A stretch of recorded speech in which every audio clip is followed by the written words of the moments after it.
करोति वाचालं पङ्गुं लङ्घयते गिरिं यत्कृपातमहं वन्दे परमानन्दमाधवम् श्रीमन्मदनगोपालं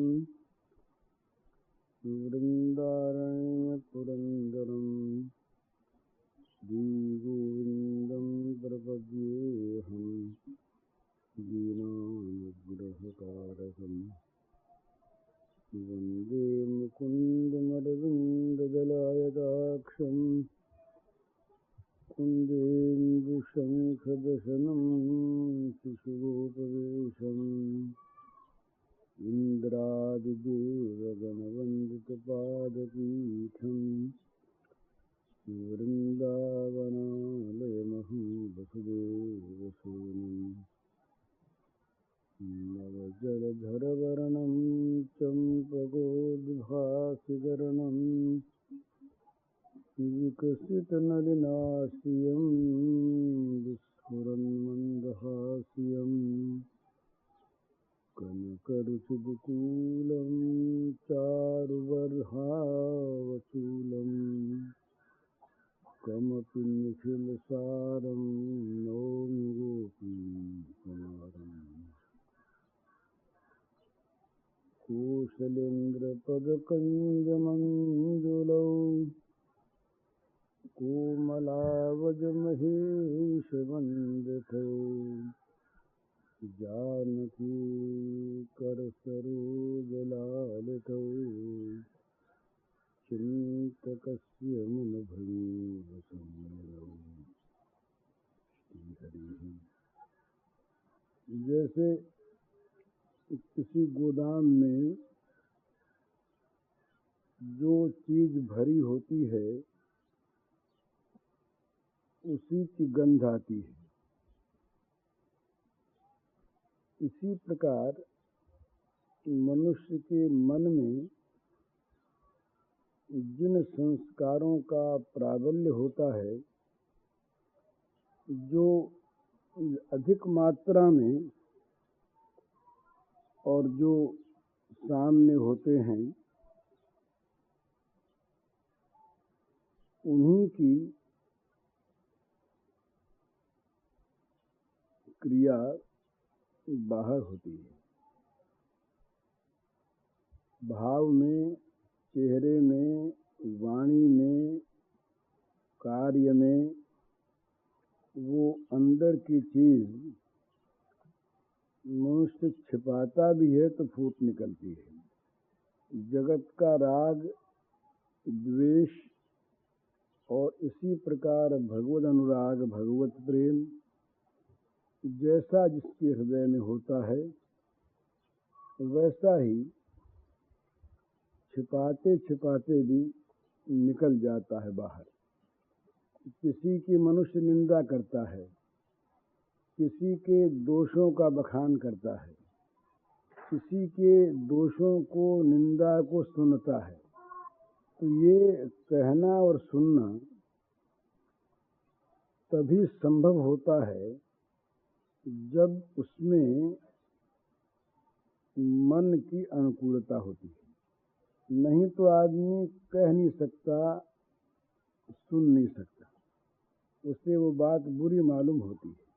ये परचर्चा, जगत चर्चा, जगत के दोषों का दर्शन, दोषों का चिंतन, दोषों का कथन इसीलिए विशेष होता है कि इनमें हमारी आंतरिक रुचि है। ऐसे प्रसंग ग्रंथों में आते हैं कि दूसरी चीज अगर सामने आ जाए किसी दूसरे के द्वारा भी तो सुहाती नहीं। हमने देखा अपने यहाँ एक सिंधी सज्जन थे, रघु बाबा, यहीं रहते थे इस कोठरी में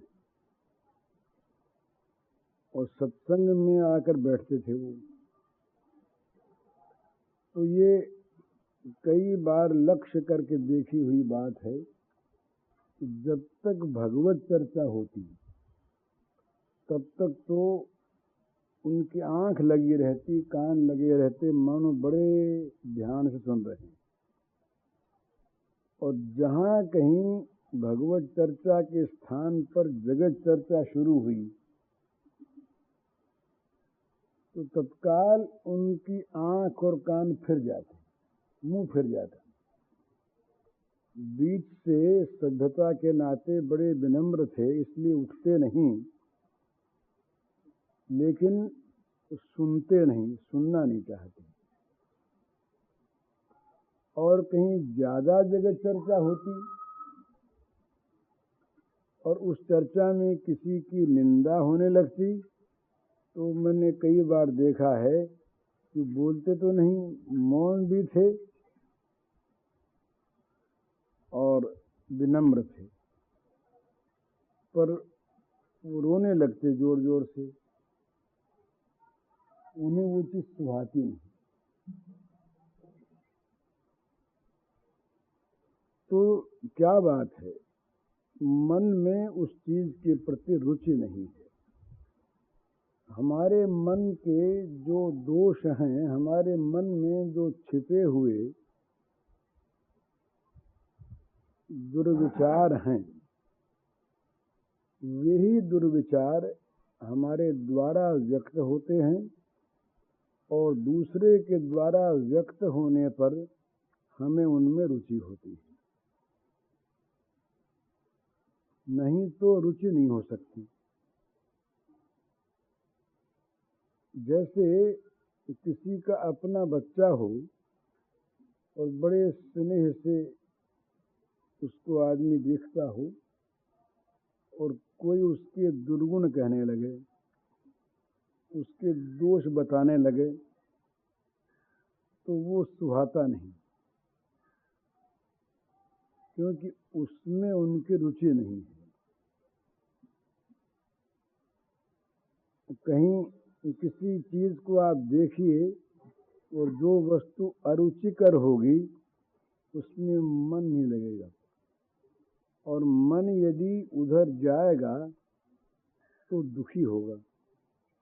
अगर बोल न सके आदमी तो दुखी होगा, क्योंकि वो वस्तु मन के रुचि के नहीं है। तो यदि हमें परनिंदा, परचर्चा, परापवाद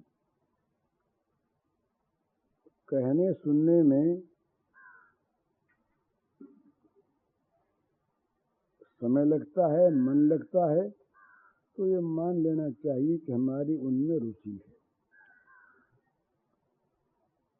शास्त्रकार तो कहते हैं कि भाई जगत की बुरी चर्चा तो करो ही मत, अच्छी चर्चा भी मत करो।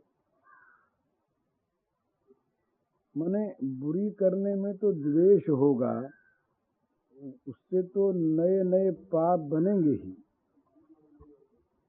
परंतु अच्छी चर्चा में भी राग की, ममता की संभावना है। तो कहा अन्येषु दोष गुण चिंतन माश मुक्त्वा सेवा कथा लीला कथा रसमहु नितराम पिबत्वम। कहते हैं कि दूसरे के दोष गुणों के चिंतन से तुरंत मुक्त होकर, छूटकर, और जो भगवान की सेवा कथा, लीला कथा का जो रस है उसको निरंतर पीते रहो। माने सेवा कथा का रस पीने से अवकाश मिले तो और चीज पिए, तो पिए कब और पिए कैसे, उसको तो अवकाश ही नहीं है अपने उस भगवत चिंतन से। इसी प्रकार जिसको अपने दोषों का ध्यान है और जो अपने दोषों को देखने की प्रवृत्ति रखता है, वो दूसरे के दोषों को देखने के लिए समय नहीं पाता। कब देखे, कैसे देखे, और यदि वो देखता है, कहता है, सुनता है, तो उसमें उसकी रुचि है।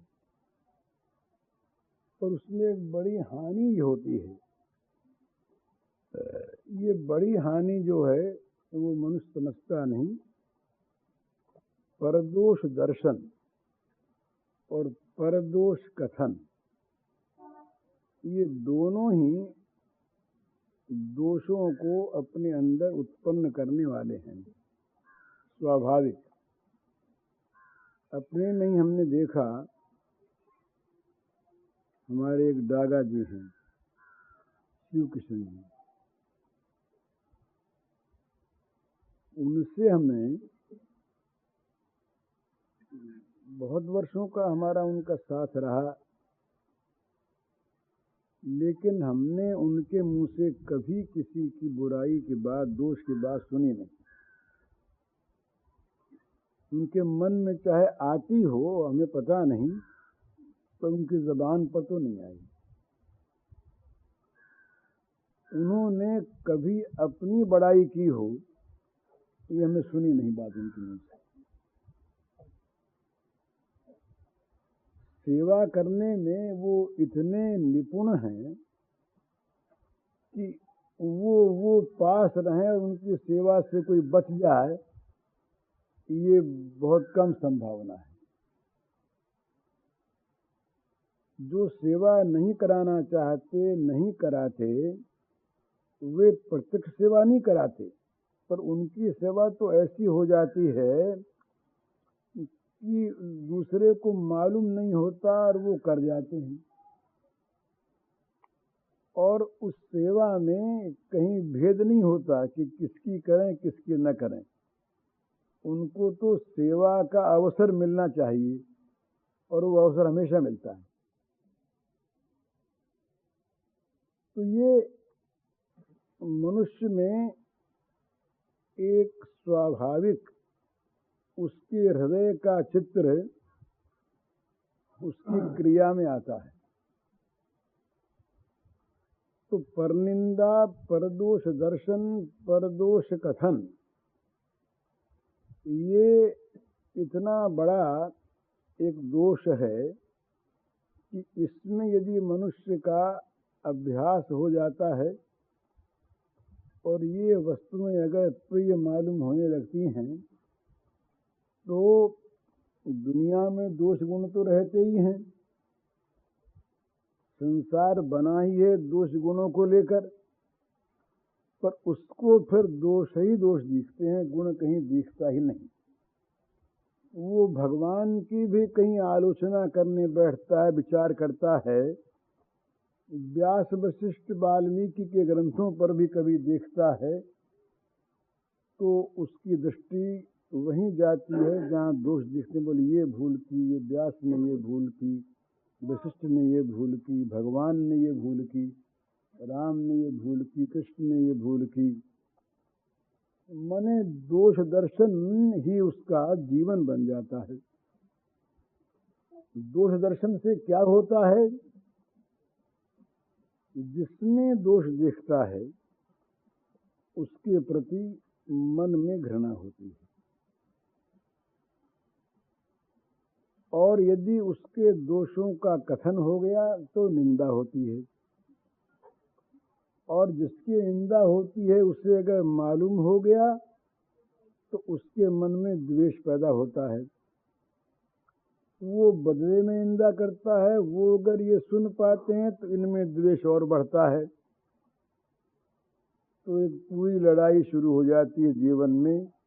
और वो ये ऐसी चीज है कि मरने पर मिटती नहीं है, कि मरने के बाद भी साथ जाती है। भगवान ने ये कितनी सुंदर बात कही कि भाई किसी प्राणी में कभी द्वेष रखो मत। अद्वेष्टा सर्वभूतानाम मैत्र करुण एवच निर्मम निरहंकार। किसी प्राणी में कभी द्वेष मत रखो। अगर द्वेष लेके मरोगे तो परंपरागत द्वेष रहेगा तुम्हारे हृदय में, जलाता रहेगा हमेशा। तो सबके मित्र बनो, दुखियों पर दया करो, पर वहां भी ममता न कर बैठो। ममता को लेकर मरोगे तो बंधन फिर होगा। तो इसलिए दोष गुण दोनों के चिंतन से शास्त्रों ने रोका है। पर दोष का चिंतन तो नए नए इतने दोष पैदा करता है, बैर हो जाता है, कलह होती है, लड़ाई होती है, हिंसा होती है, प्रतिहिंसा होती है, और दोष की आंखें बन जाने पर, गुण होने पर भी नहीं दिखते। मन में रुचि पैदा हो जाती है दोष सुनने और जानने पर।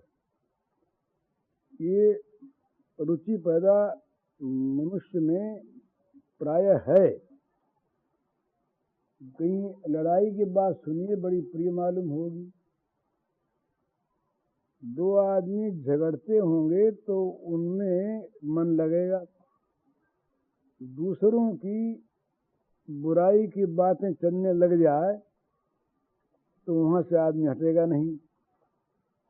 एक रस आता है। क्यों रस आता है? ये रस आता है रुचि को लेकर। रुचि अगर नहीं होती मनुष्य की तो उस वस्तु में रस नहीं आता। रस आने का कारण है आंतरिक रुचि। जिसकी भगवान में रुचि है उसको भगवत कथा में, भगवत चर्चा में रस आता है, और जिसकी रुचि नहीं है उसके सामने चाहे कितनी अच्छी कथा हो, या तो नींद आवेगी या मन और कहीं रहेगा। सुनकर भी सुनेगा नहीं, वो मन वहां रहेगा नहीं, मन उड़ा रहेगा और कहीं। और रुचि जहां होगी वहां अपने आप मन लगेगा। भगवान का नाम बड़ा सुंदर है, बड़ा मीठा है, बेरुचि से भी लिया जाए तो परम लाभदायक है। रुचि का बड़ा महत्व। 3 बात चैतन्य महाप्रभु ने सनातन गोस्वामी से कही। उनका सनातन के प्रति ये जब उपदेश दे रहे थे तो अंतिम उपदेश था। उन्होंने कहा, नामे रुचि जीवे दया वैष्णव सेवन, यह छाड़ा आर नाही जानी सनातन। उपदेश बंद कर दिया, उपसंहार कर दिया। यहाँ पर नाम में रुचि हो, जीवों पर दया हो, और भक्तों का, वैष्णवों का सेवन हो। इससे परे कोई साधन और हो तो उसे मैं नहीं जानता, ये कह दिया। तो नामे रुचि जीवे दया वैष्णव सेवन। नाम में रुचि हो, रुचि होगी तो नाम बड़ा अच्छा लगेगा, नाम में स्वाद आवेगा। स्वाद आने पर उसे मनुष्य छोड़ना नहीं चाहता, मन के साथ रहता है। तो भगवान के नाम में रुचि हो और जीवों पर दया हो, कहीं किसी के प्रति भी द्वेष भाव हो ही नहीं। दूसरे की निंदा, दूसरे का दोष दर्शन अपने तो उससे हो ही नहीं, दूसरा करता हो तो सुहावे नहीं। हमने ये गुण हरि बाबा में देखा। अब की बात तो नहीं मालूम है, बहुत दफे उनसे बात हुई, तो जब जब कभी ये मुझे लक्ष्य करके देखने की बात याद है, किसी दूसरे के दोष की या निंदा की बात सामने आई कि वो 3 बातों में से एक बात किया करते थे। अगर निंदा करने वाला उनकी दृष्टि में उनसे ऐसा होता नीचा जिसको डांट सकते तो डांट देते, और यदि वो उनके समान होता, आदरणीय होता, तो बड़े प्रेम से कहते कि कोई गुण सुनाइए, उनका कोई गुण सुनाइए। और ये भी हमने देखा कि कहने योग्य नहीं है तो उड़ जाते।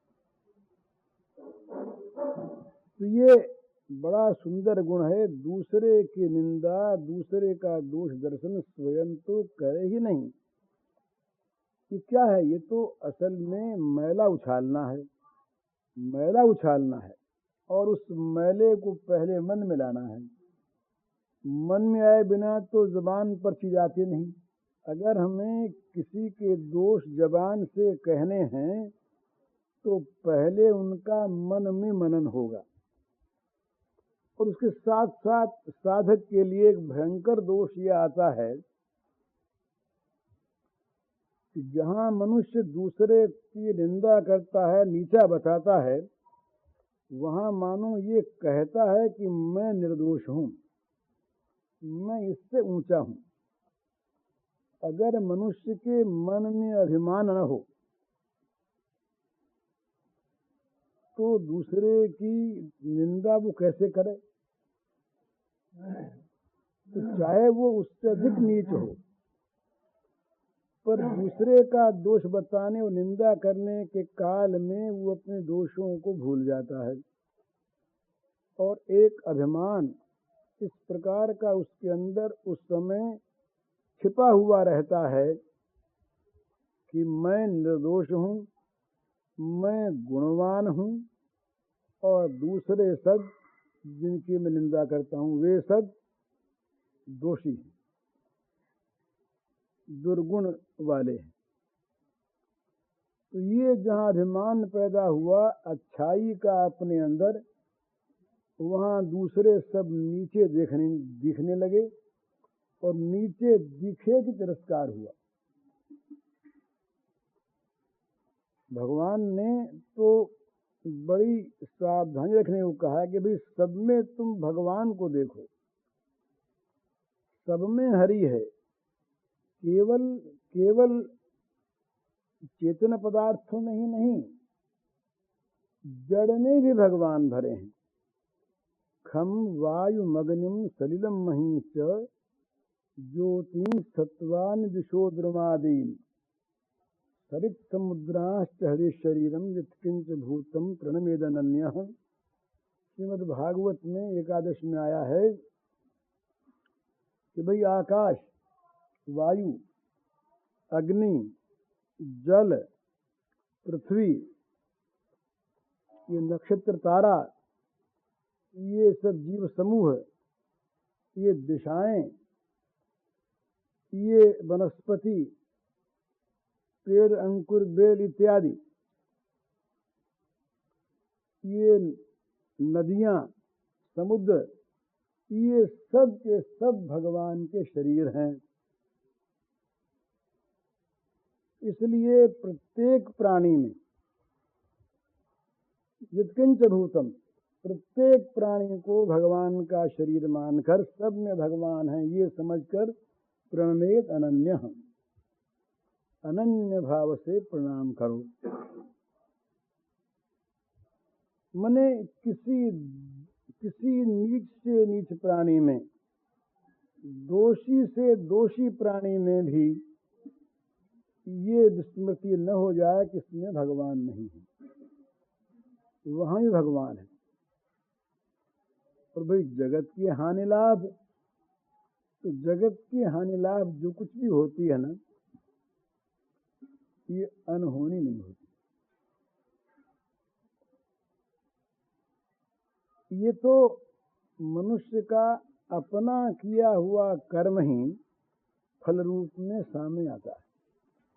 उसमें चाहे निमित्त कोई दूसरा हो या बिना ही किसी निमित्त के हो जाए।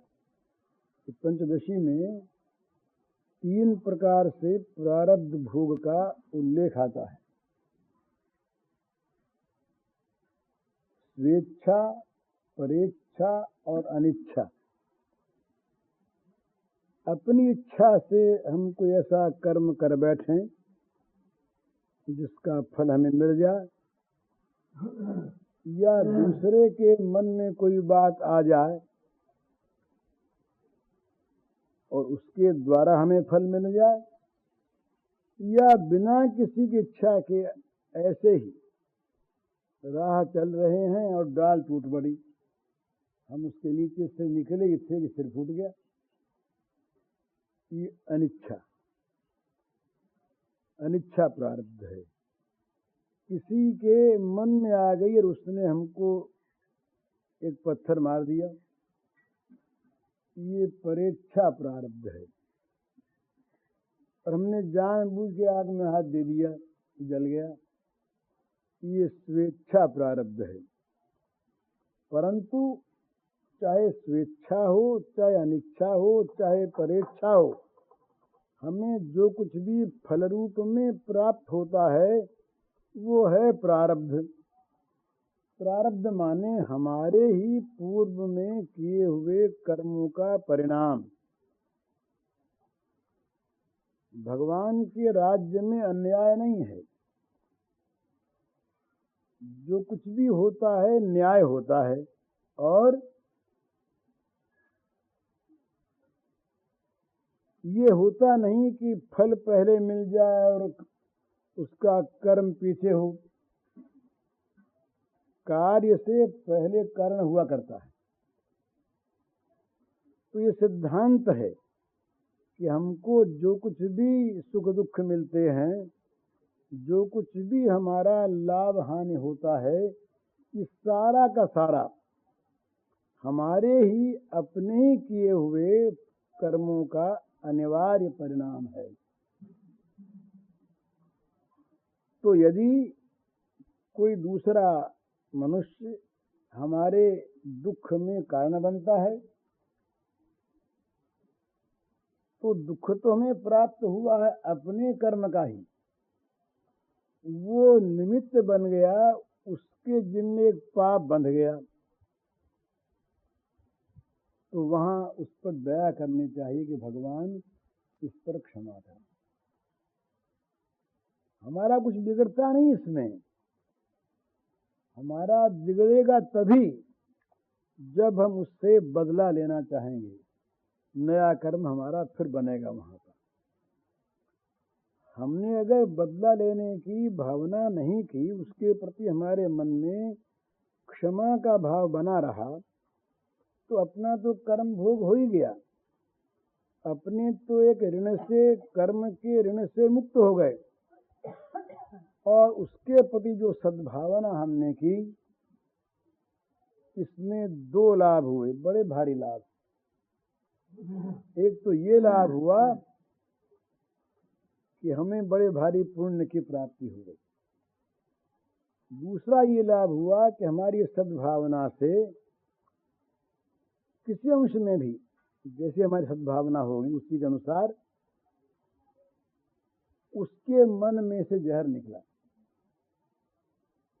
हम अपने मन की दुर्भावना से घर बैठे बैठे ही दूसरे के मन में जहर पैदा कर देते हैं और कर सकते हैं।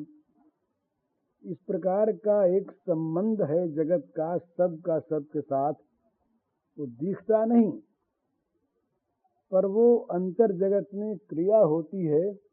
हमारे मन की सद्भावना दुर्भावना जिसके विषय में होती है उसको जाकर स्पर्श करती है, और उसी के अनुसार उसके भावों के विचारों के बनने में, निर्माण में वो सहायक होती है। अगर हमारे मन में हम किसी से बैर पालते हैं, कोई क्रिया बाहर नहीं करते, पर हम बैर की भावना से मन में जलते हैं और उसका बुरा सोचते हैं, तो ये बैर की भावना उसके मन तक पहुंचती है और उसके मन में भी बैर उत्पन्न करती है। और बैर की भावना जहाँ बद्धमूल होती है, वहाँ मनुष्य उसके यश का, उसके धन का, उसकी श्री का, उसके सुख का विनाश चाहता है, चाहे वो कहे नहीं मुंह से। और उस विनाश में उसे सुख मिलता है। तो ये सबसे बड़ा मंदभाग्य उस मनुष्य का है जो दूसरे के दुख में अपना सुख देखता है। ये सबसे बड़ा मंदभागी आदमी वो है कि दूसरे का दुख जिसके सुख का कारण होता है, दूसरे की हानि जिसको लाभ की प्रतीति करवाती है, ये बड़ा मंदभाग्य का लक्षण है, अभागा है। भाग्यवान तो वो है कि दूसरे के दुखों को अपने सुखों के बदले में बदल ले, वो भाग्यवान है। दूसरे के दुखों को अपने सुखों के साथ विनिमय कर ले, अपने सुख दुखियों को देता रहे और दुखियों के दुख अपने लेता रहे, इसी का नाम मैत्री भावना है। मैत्री भावना का ये स्वरूप है। मित्र वही जो विपत्ति बटावे, विपत्ति काल कर सतगुण नेहा, सुख का संत मित्र गुण येहा। विपत्ति में जो हिस्सा बटावे, बिना एहसान के, बिना किसी मोल तोल के, उस विपत्ति को स्वयं ले ले, दूसरे के दुख को अपना सुख देकर बदल ले,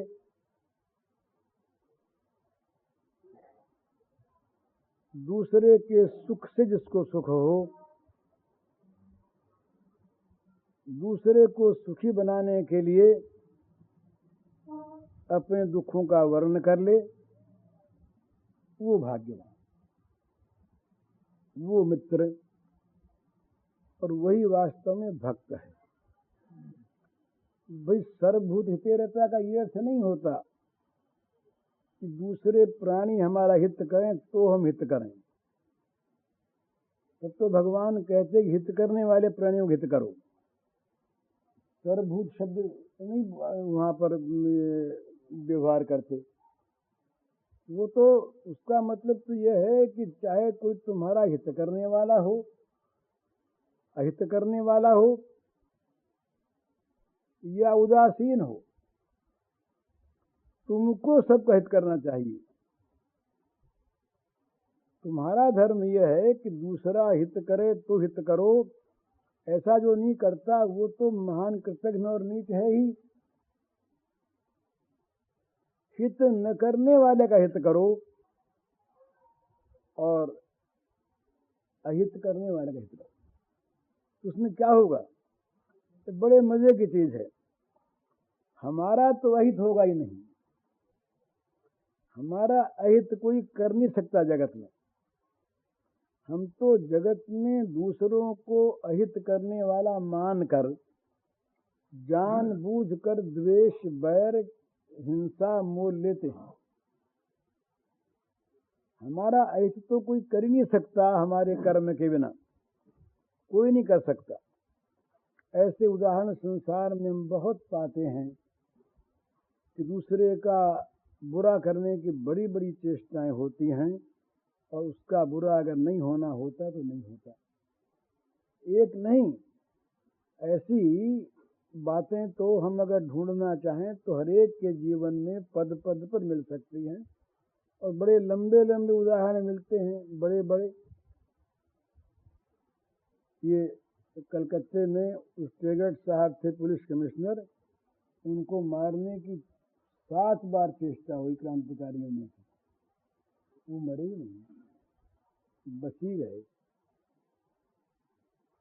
और दूसरे लोग उनको मारने की क्रिया में मर गए, जिनको मारना नहीं चाहते थे वो मर गए। तो ये अपना जो कुछ भी हिताहित होता है, ये तो होता है अपने प्रारब्ध से ही। अगर हमारा अहित नहीं होना है तो दूसरा कर नहीं सकता, और यदि होना है और अगर कोई करने वाला नहीं मिलेगा तो हम स्वयं कर लेंगे, दुर्बुद्धि होगी तो, अथवा अनिच्छा से हो जाएगा। लेकिन हम यदि दूसरे का अहित चाह लेते हैं, हम अगर दूसरे के अहित में सम्मति दे देते हैं मन की भी,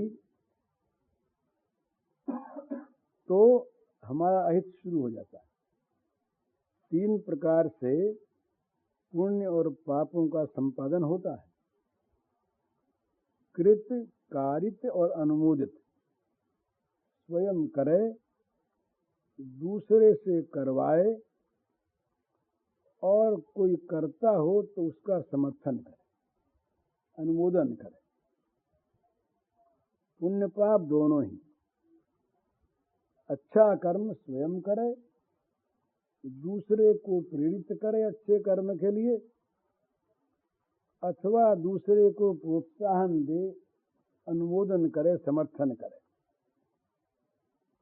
इसी प्रकार पाप कर्म भी स्वयं करे, किसी से कहकर करवाए और करने वाले का समर्थन करे। तो यदि हम किसी दूसरे के अहित में अपनी सम्मति दे देते हैं, सम्मति का अर्थ ये नहीं, यही नहीं किसी से हम कहें भी, किसी का अहित होता हो और उस अहित को देखकर हमारे मन में जरा सी सुख की, आश्वासन की लहर सी आ गई, हमने सम्मति दे दी, उसके हित में हमारा अनुमोदन हो गया, अहित में अनुमोदन हो गया, तो हम उसके हिस्सेदार हो गए। बदला लेने की भावना जो है ना, ये तो बहुत लंबी चलती है। भाई एक तो बदला हाथ का हाथ ले लिया, एक मारने वाले को दो मार दिया, ऐसे नहीं लिया, पुलिस में रिपोर्ट कर दी, केस चला दिया, ये नहीं किया और अपने को बड़ा शांत शिष्ट साधु मानते रहे और ये मन में किया कि भगवान तो सब देखते ही है ना, वो न्याय करेंगे, तो हमने बड़े कोर्ट में फरियाद कर दी, नालिश कर दी। ये भी नहीं किया, तब भी मन में रह जाता है प्रतिशोध का भाव। 5 साल 10 साल के बाद उस पर कोई विपत्ति आई, उसका लड़का मर गया या और कोई आफत आ गई, तो हमको स्मृति हुई, देखो इसने हमको दुख दिया था ना, उसका बदला मिल गया है।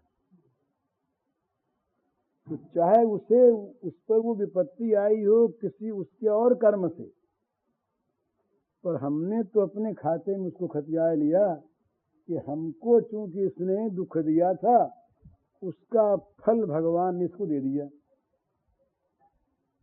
तो इसका परिणाम क्या हुआ, हमारे पल्ले उसके अहित का एक पाप बंध गया। हमने जो उसके अहित में अपना मन दिया, अपनी मति दी, अपनी सम्मति दी, ये पाप हमारे पल्ले बंध गया।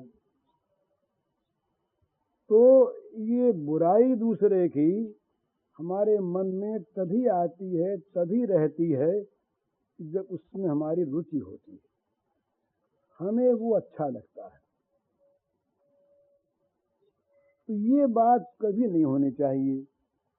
दूसरे की बुराई, दूसरे का अहित सहन नहीं होना चाहिए।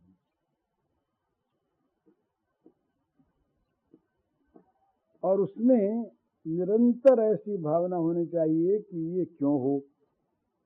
और सर्वोत्तम चीज तो यह है कि भगवान का स्मरण इतना अखंड हो, इतना निरंतर हो कि दूसरे स्मरण के लिए अवकाश न रहे। भाई कब करे स्मरण, मन कहीं खाली हो तब न।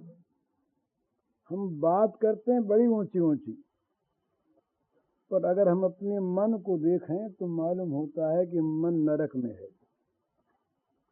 गोपियों की बात करते हैं,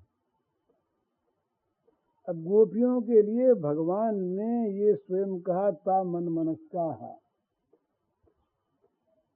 गोपियों के मन में श्री कृष्ण का मन काम करता है और कोई मन उनका अपना है ही नहीं।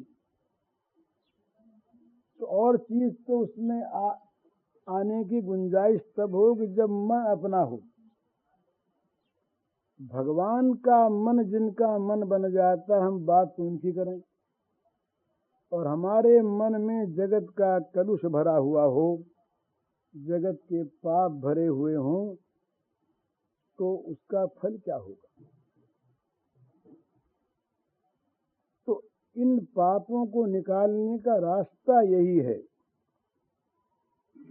इन सब चीजों से आती भी हो अगर ये मन में दोष से, तो इनको जगह न दे,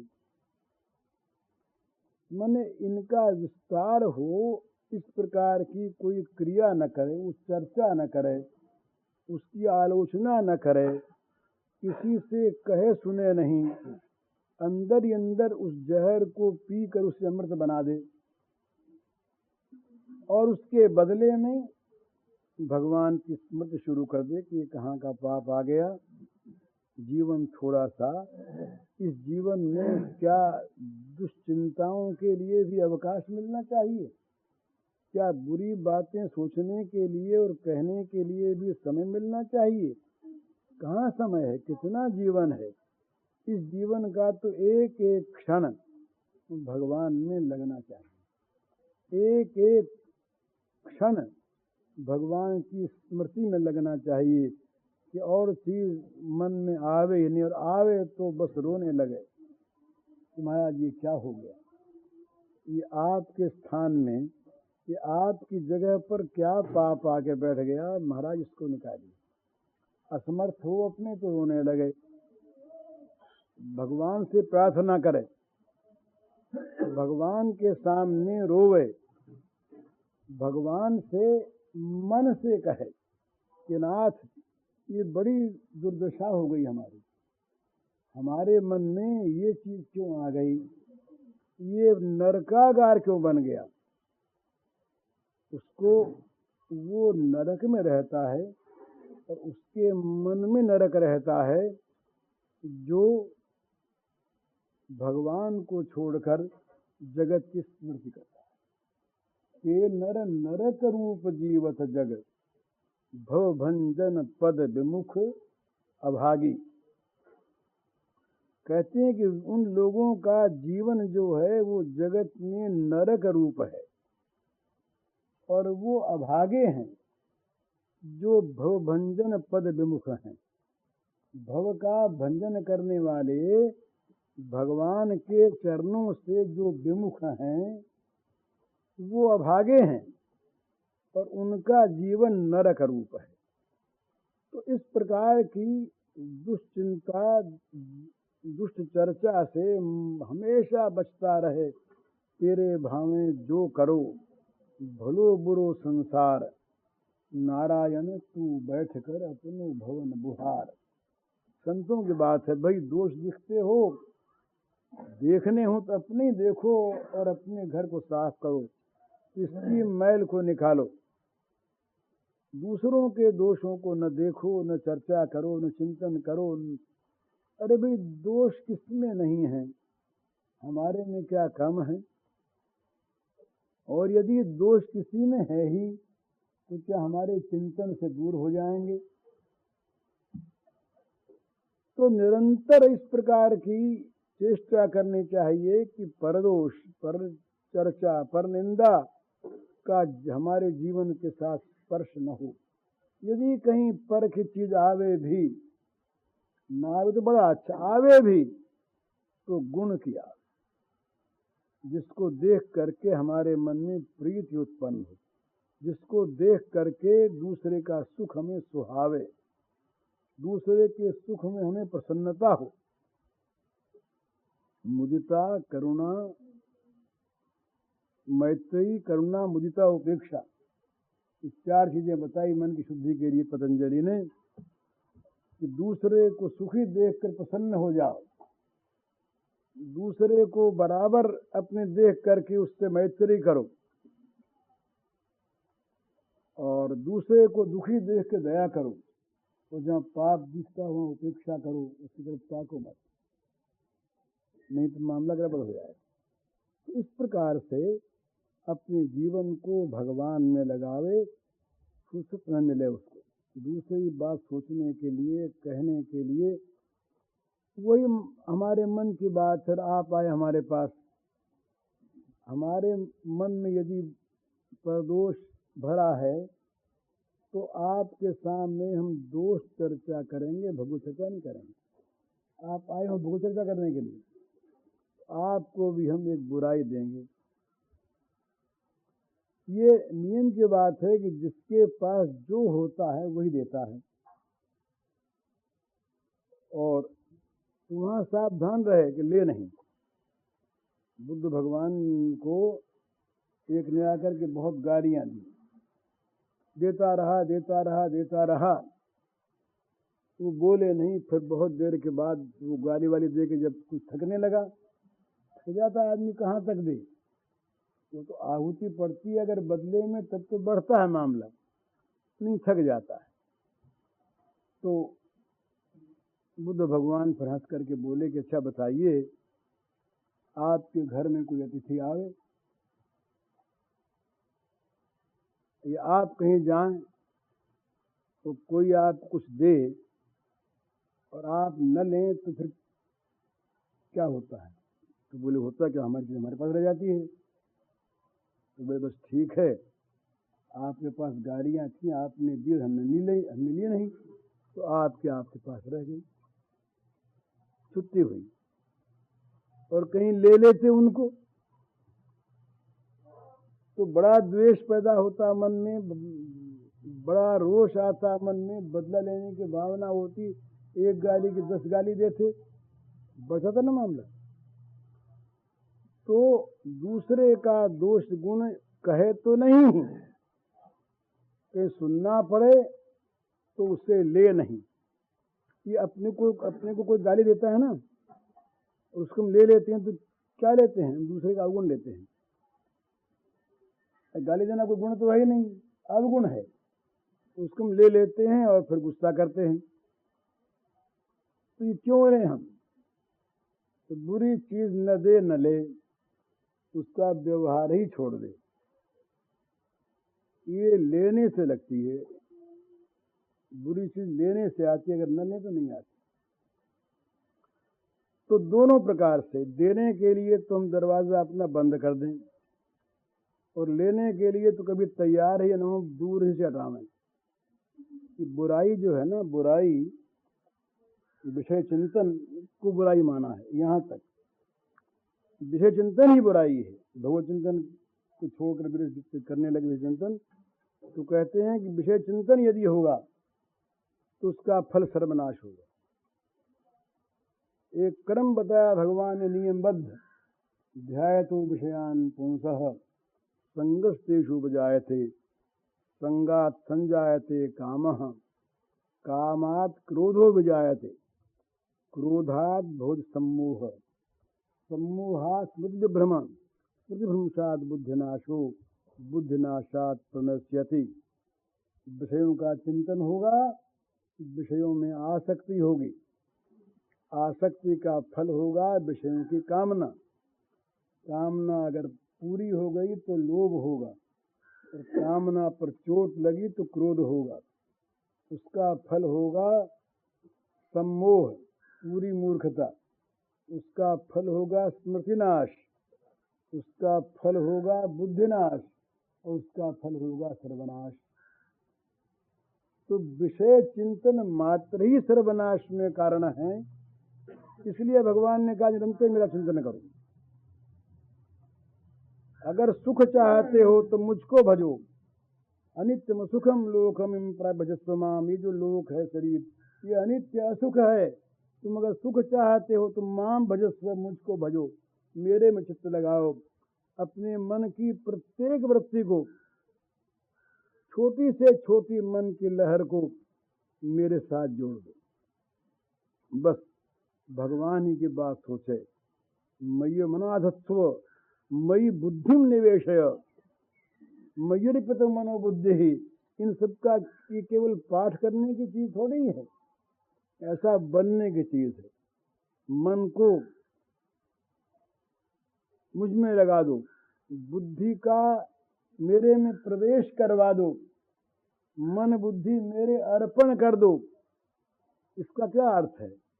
यही तो भाव है ना, कि हमारा मन, हमारी बुद्धि केवल भगवान के संपर्क में रहे, भगवान की चर्चा सुने, वही कहे, वही गावे, तदेव शृणोति तदेव कथयति तदेव दर्शयति, वही देखे, वही सुने, वही गावे, वही समझे, वही समझावे। भगवान ने कहा कि उनके अंधकार का नाश कर देता हूं मैं। किनका? मच्चित्ता मद्गत प्राणाः बोधयन्तः परस्परं कथयन्तश्च मां नित्यं तुष्यन्ति च रमन्ति च।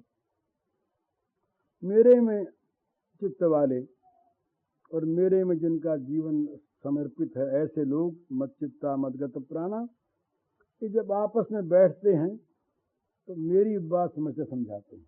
बोधयन्तः परस्परम, और मेरी बात कहते हैं, उन्हें और बात कहना सुहाता नहीं, और उसी में वो संतुष्ट रहते हैं, और उसी में उनकी रति होती है, प्रीति होती है, मुझ में ही।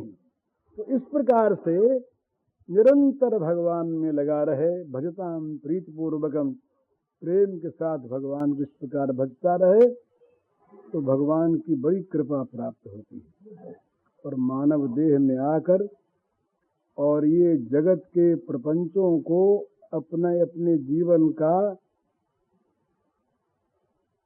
लाभ मानता है जो आदमी, वो हमेशा हानि में रहता है।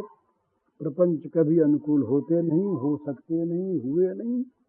सबकी मति एक सी नहीं, सबके विचार एक से नहीं, सबकी क्रिया एक से नहीं, सबकी रुचि एक से नहीं, अधिकार एक से नहीं, भाव एक से नहीं। मतभेद होगा ही, विरोध होगा ही, प्रतिकूलता आएगी ही, स्वार्थ अलग अलग। तो इन सब को तिलांजलि दे दो और निरंतर निरंतर भगवान का मधुर मधुर स्मरण करें। भगवान के स्मरण में एक माधुर्य है, ये तब तक नहीं आता जब तक ये विषय रस फीके नहीं मालूम। इनमें जहाँ तक रस है ना, वहाँ तक उस रस को चखता नहीं आदमी। ये बड़े भेद की चीज है, रहस्य की। भगवान का रस अगर आ जाए चखने में तो ये रस विरस हो जाते हैं, पर भगवान के रस की ओर हमारी रसना कभी जाती ही नहीं। ये भगवान का रस पाने की जहाँ हम चेष्टा करते हैं, वहाँ भी विषय रस में ले जाते हैं। भाई संगीत में स्वर किसका अच्छा है, यहाँ रह जाते हैं। बाजे की ध्वनि कौन सी अच्छी, इसमें रह जाते हैं। पोशाक अच्छी कौन सी, इसमें रह जाते हैं। वो जो आत्मा है, वो जो भगवान है, वहां तक स्पर्श नहीं करता हमारा मन। तो इसलिए हम उस रस को चख नहीं पाते। अगर कहीं चख लें तब तो ये रस फीके हो जाए। हम उस प्रकाश में जाना चाहते हैं, पर इसी प्रकाश को लेकर जाना चाहते हैं। ये प्रकाश रहता है, वहां उस प्रकाश में जाते नहीं तो इसकी मलिनता हमारे ध्यान में आती नहीं। तो इसीलिए संतों का संग है, भगवत संग है, कि भाई ये करते करते और किसी प्रकार से हमारे मन में वो चीज आ जाए मन में, तब तो काम बने। तो ये ख्याल रखे अपने मन में बहुत ध्यान पूर्वक कि जीवन का एक एक क्षण जो है ये महामूल्यवान है। न मालूम किस क्षण हमारी मृत्यु हो जाए। हमारी मृत्यु जिस क्षण में होगी, उस क्षण में अगर हमारा मन जगत में लगा रहेगा, किसी के दोष दर्शन में लगा रहेगा, किसी की निंदा करने में मन लगा रहेगा, किसी के प्रति बैर भाव में रहेगा, तो फल क्या होगा? उसी के अनुकूल हमें देह मिलेगी और उसी के अनुसार हमें संस्कार मिलेंगे। तो हम न मालूम किन संस्कारों को लेकर कहाँ जन्मेंगे और क्या गति हमारी होगी। इसलिए निरंतर ये सावधानी रखे कि हमारे मन में भगवान रहें, भगवान का चिंतन हम करते रहें। फिर वो मौत चाहे जब आ जाए, मौत को यही बात मिलनी चाहिए तो मौत मर जाती है। जहाँ कहीं मौत आती है और मौत को दिखता है भगवान का चिंतन करता हुआ वो, तो मौत वहाँ आकर मर जाती है, दोबारा नहीं आती। और अगर वो दिखता है जगत का चिंतन करता हुआ, तब तो फिर क्या है, तब तो फिर वो मौत बार बार अपना आने का ढंग चला लेती है, उसकी बार बार जन्म मृत्यु होती है।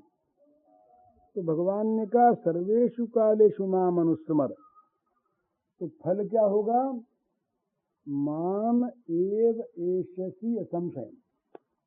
भगवान ने कहा मुझको ही प्राप्त होगा निस्संदेह, एव और असंशय। भगवान ने कहा कि निश्चय ही वो मुझे पावेगा, इसमें कोई शक नहीं। केवल शर्त यही है कि वो सर्वकाल में निरंतर मेरा स्मरण करता रहे, जब कभी भी मृत्यु आवे तो मृत्यु को वो मिले मेरा स्मरण करता हुआ। ये अभ्यास करे, ये चेष्टा करे कि दूसरी चीज कहीं हमारे स्मरण में न आ जाए, इसलिए दूसरी चीजों का संग्रह करना छोड़ दे। ये जितना भी अधिकतर जगत का संग्रह है, इतना ही हमारे मन में उनके लिए स्थान बन जाता है। याद करते हैं भगवान की और याद आ जाते हैं वो मन के संग्रहित जो विषय हैं, न मालूम कितने कितने फिल्म भरे हुए हैं। तो आज तो उन फिल्मों में लगानी है, नई फिल्म थोड़ी भरने हैं, बहुत भर लिए। अब तो केवल भगवान का स्मरण करना, जितना भी समय बाकी रह गया जीवन में उतना तो भगवान को सौंप देना है। भाई दूसरे की उन्नति अवनति होती है नहीं होती, ये भगवान करेंगे। ये हम उन्नति का जो अभिमान करते हैं ना कि हम जगत को सुधार देंगे, ये पहला बिगाड़ तो यही हो गया कि हमारे में अभिमान आ गया, हम सुधारने वाले हैं, जगत तो बिगड़ा हुआ है। तो हम जगत से बाहर कहाँ हैं। तो जगत की सेवा करनी चाहिए भगवान समझकर, जगत से प्रेम करना चाहिए निर्मम होकर, दुखियों पर दया करनी चाहिए अहंकार छोड़कर। पर किसी के दुख में हम उसको बढ़ाने वाले हो जाएं, किसी को दुख देने वाले हो जाएं, और उसमें हम किसी प्रकार का सुख समझें या ऐसी कल्पना करें, तो असंभव बात है। दूसरे को दुख देकर कोई सुखी नहीं हो सकता, ये सिद्धांत मान लेना चाहिए। तो दूसरे के दुखों की तो हम कोई ऐसी चेष्टा करें ही नहीं। हमारे लिए तो उचित यह है कि दूसरों का चिंतन ही बंद हो जाए, एकमात्र भगवान का चिंतन हो और वो चिंतन रसीला हो जाए। ये रस नहीं आता ना, तभी तक भूल होती है, और रस नहीं आता तभी तक जगत का रस हमें अच्छा लगता है। जिसमें रस आ गया तो महाप्रभु चैतन्य वाली बात होती है, रस आने के बाद फिर यहाँ से भाग जाता है आदमी, माने उसका मन भाग जाता है यहाँ से, इसमें वो रमता नहीं, सुहाती नहीं। नहीं सुहावे जग की चर्चा, दिलवर की चर्चा सहती, ललित किशोरी पार लगावे माया की सरिता बहती। पर चर्चा हुई, मैंने रोक दिया कि और बात मत करो ज्यादा, हमको ये चर्चा सुहाती नहीं है। तुमको चर्चा ही करनी हो तो हमारे दिलवर की चर्चा करो, प्राण प्यारे की बात कहो हमारे सामने, तो बड़ी मधुर लगेगी, बड़ी अच्छी लगेगी, वो हमें सुहाती है। उसको सुन करके हमें बड़ी प्रीति उत्पन्न होती है, बड़ा सुख मिलता है, तो वो करो। नहीं तो तुम ये करते रहोगे और माया की ये नदी बह रही है, हम कहीं बह गए तो बड़ी मुश्किल होगी, चर्चा ही मत करो। तो जगत की चर्चा जितनी भी है, भगवत चर्चा छोड़कर वो सब के सब जीव के लिए, और खास करके जो परमार्थ की साधना करना चाहता है उसके लिए तो विषमत है। वो तो पर चर्चा का त्याग करे, चाहे वो पर चर्चा सुंदर ही हो, और कम से कम दोष चर्चा का तो सर्वथा त्याग कर दे। दोष चर्चा न मन में करे न वाणी से करे, मन को मौन बना ले विषयों चिंतन में ही।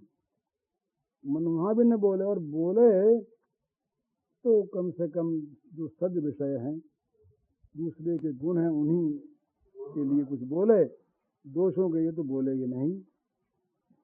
तो चित्त में भगवान आते हैं, और भगवान आने पर ही जीवन सफल होता है। हरिओम। पूज्य श्री भाई जी के इस प्रवचन का शीर्षक है पर चर्चा से बचें, पर दोष चर्चा तो करें ही नहीं। इसका कैसेट संख्या है 228।